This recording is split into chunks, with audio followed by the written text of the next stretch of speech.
Hello, my name is Renee Lamb, and I am your host for Notary Tribe. Today, on this episode, we're going to be talking about from corporate commodity to CEO. This is the first episode, and I'm so excited to have you here. And I wanted to start off by talking to you about my journey from how I went from corporate America to this notary industry. And it all started off just like everybody else.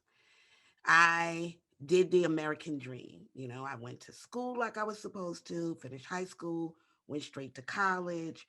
From college, I went to get a job in my career at the time that was human resources. From there, I was moving up the ladder, and then I went to grad school, did my grad school, graduated from grad school, and back to corporate America I went up to, going into management and going up the corporate ladder. Got a great job. I literally got a job where I was traveling internationally. I was loving life. I bought my first home, and that was the American dream, right? Go to school, get your career, climb up the ladder, you know, and I was miserable. To the outside, everything seemed great, right? She owns her own home. She has a nice car. She's jet setting. And, everybody was like, you have the wonderful life. But inside, I was like, this is not, if this is it, I don't want it. If this is what the American dream is, pass me by because I'm not happy. I'm not happy working for someone else. I'm not happy having incompetent bosses time after time, no matter where I move to different companies. They're not as degreed as I was.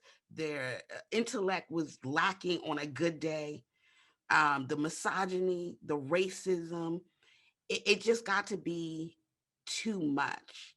And I decided I wasn't going to live for what other people thought was good for me, that I needed to live for what was good for me and what made me happy. Now, don't get me wrong. I did it for a long time. It wasn't like I jumped out in my 20s, by no means. But at that point, I started to start making little pivots in my life to start to live the life that I wanted to live that made me happy and not care what anybody else thought I should or should not do. Their opinion didn't matter at this point. And one of the moves was I came home to New Jersey, my home state. I wanted to spend more time with my mom. And so I moved back to Jersey and I got hit with 2 blizzards. And I was like, I'm out of here. Can't do it. And so a friend of mine said, hey, what about Arizona? Because I was thinking about going to Texas. And I looked into it. And in April, I made the decision in 2015. And by August, I had moved me and my mom to Arizona. Yeah, I was serious about it. Plus, I'm a project manager. I'm certified with a PMP. I don't play. I know how to do projects. So I got us up out of there. And it was wonderful for a time. I loved it. I still love Arizona. And I'm blessed to have made that decision to come out here. I don't regret that. It's one of my top 10 decisions of my life thus far is to move out here. But still, I'm in corporate America. And yes, I work from home and I got sick. And they still was like, oh, I know you're sick, but can you just do this? Oh, I know you're sick, but can you just get on the computer? If you know I'm sick, why are you calling me? You just don't care. I mean, I'm not like sick with a cold. I'm sick. And it didn't matter to them. And then I did this big project, and I'm gonna be generous to say I had a co-partner. That's being really generous. And they gave the accolades in my work to him and put him in the line of succession to go up to upper management. And I was done at that point. I was like, I'm out of here. You're not gonna in my face tell me that you're going to take my work and give it to someone because he looks like management, right? And I don't. And you're just going to throw me money. Money's great. I'm going to take your money all day long. But it's more than that for me. I want to be, given the accolades for who I am and what I do. And so I knew I had to leave. And I did. I left and did another job. And that boss was horrid. I mean, he was horrible person. But still in all, I thank him because he was a tool, right? He was a tool to keep poking me in my side and making me uncomfortable. Because deep down, I knew that this wasn't going to be for me. I knew that I could bounce around and this just wasn't going to ever feel right until I stepped out on my own. And I did. It got to the point that it was just awful. I couldn't stand it anymore. And it was time. It was time for me to jump out there. And before I jumped out there, I already started building up the business. So I didn't just jump out there and didn't have anything. I had a business going and it was a coaching business. And I did. I jumped out there. Now, I would not recommend anybody to do what I do. I always say stay as long as you can till your business can start to bring in profits at the level of which you're getting paid. Take home pay, not gross pay. But I did. This is my journey and I did it. And I did coaching and I worked about 4 years to get that business off the ground. And it didn't do bad, but it didn't take off the way I envisioned it to take off. But in those years, I was honing my craft. I was learning what it is to be in this online business and learning things that in corporate I never had to learn. There was no reason for me to learn. But I did in this entrepreneurship. And I stuck at it. And I stuck at it. And I stuck at it. And I stuck at it because this is what I was wanting to do. And it was hard. And I've cried and I sacrificed. But I'm disciplined and I'm going to keep on my path and something's going to come. And at this time, one of my girlfriends asked me to do a project for her within what I was doing. And I did. And we were finishing up, and at the end, she said, you might need to pivot. And I said, funny you said that. I've been kind of looking at where everything is at, looking at the economy and where things going. And at the time, I said, I think there's a recession coming. Boy, did not know what was coming. And I said, you're right, I need to look at something. And from there, I moved on, and she gave me some ideas, things that maybe I can look into because we were both project managers. And that was her company. And I wasn't doing project management. As I said, I was coaching. And I started looking. I started saying, what would I want to do that I have my other expertise in? I have other things that I can do. This is one lane that I am good at, but I have other skills and talents. And what could I do at a level that made sense? Like, I'm not going to do the surveys.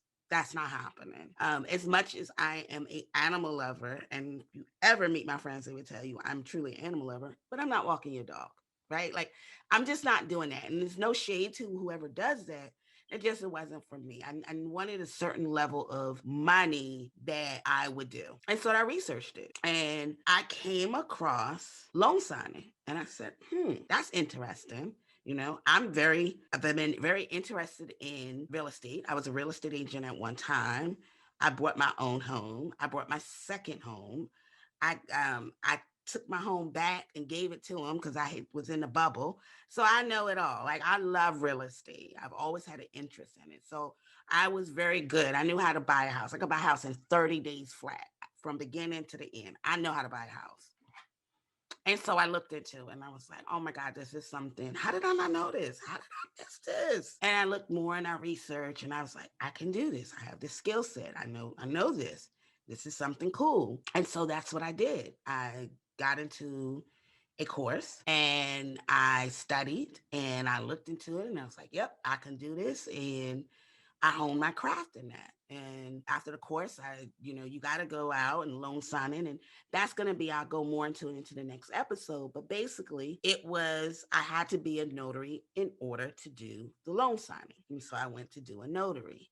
And that's how I got from being in corporate and being this American dream, which was truly for me an American nightmare, to being the CEO as a notary, right? Something so far away from my degrees, from my certifications, nothing I would have thought about. Yeah, I knew about notaries. I've seen them before, but it was never on my radar until I needed to be one in order to do this thing that I needed to do to bring money in. And so this is my journey from from being miserable, from being in corporate and allowing other people to utilize my skills for their benefit, right? That's the commodity, right, part. It was never for my benefit that I was using my skill set for upward mobility. It was always someone else using my skill set for their upward mobility. To now, I can do it for myself. That if it's great, it's on me. If it's terrible, it's on me. And when that dollar comes in, it's my dollar. I am not bringing in a dollar and only getting 25 cents out of the dollar, technically, kind of thing, right? That it's all on me. And I'd rather it be on me. I'd rather it be I either fail or I sell based on what I'm giving out and what I'm doing. And I'm okay with that. I'm okay with that. And so I got into this notary, not really thinking anything, but it's a side hustle. It's going to keep me until I can go back into what I want to do, right? Until I can go back into the coaching. Well, of course, we got hit with the pandemic. There was no going back into that business coaching. For me, it was just not going to work for what my clientele was. They was getting hit hard, and we're still getting hit hard. If you were working in corporate, you're not sure if you were keeping your job. So the last thing you wanted to do was work with me to help you start a business. As even if it was something you thought was viable, but putting food on the table by far outreach what I was offering. I got it. But what happened was my business skyrocketed. It blew up because of the pandemic. People needed my services. People were refinancing and still are refinancing their homes in order to be able to live in this pandemic and have money. And so notaries were definitely needed. We were coming out. And so the thing that became my side hustle is the very thing became the main girl, right? Became the main man because this was blowing up. And let me be clear when I tell you, you're not a CEO if you're not making money, right? You have a business that you're trying to get off the ground, but you're a CEO when you're making money. And that's when I became the CEO because I was making money and not only making money, but I was adding other streams of income into my business, right? To the point that I'm now at scaling, not trying to get money. I'm at going to the next level of money, right? In a pandemic, and we're still there. Hopefully, we'll be out soon, but that's what this notary business done for me. And it has changed my world. If this excites you, if you like, well, what is it? Then you need to watch the next episode. Because in the next episode, I'm going to be talking about the notary industry. I'm going to break it down for you. I am going to tell you what is a notary and all the things you can do in this new notary industry. So don't go anywhere. Wait for the second episode to drop. Get your pen, get your pad, write it down. You don't want to miss it because if you anything like me and you at the point that you realize that the American dream is your American nightmare, if you're tired of people being able to benefit off your skill set and you can't, if you know that there is more for you to do on this planet and you're not doing it now, then you need to go watch that next episode because I might just change your life. I'll see you then on the next episode of the notary industry. Have a good day.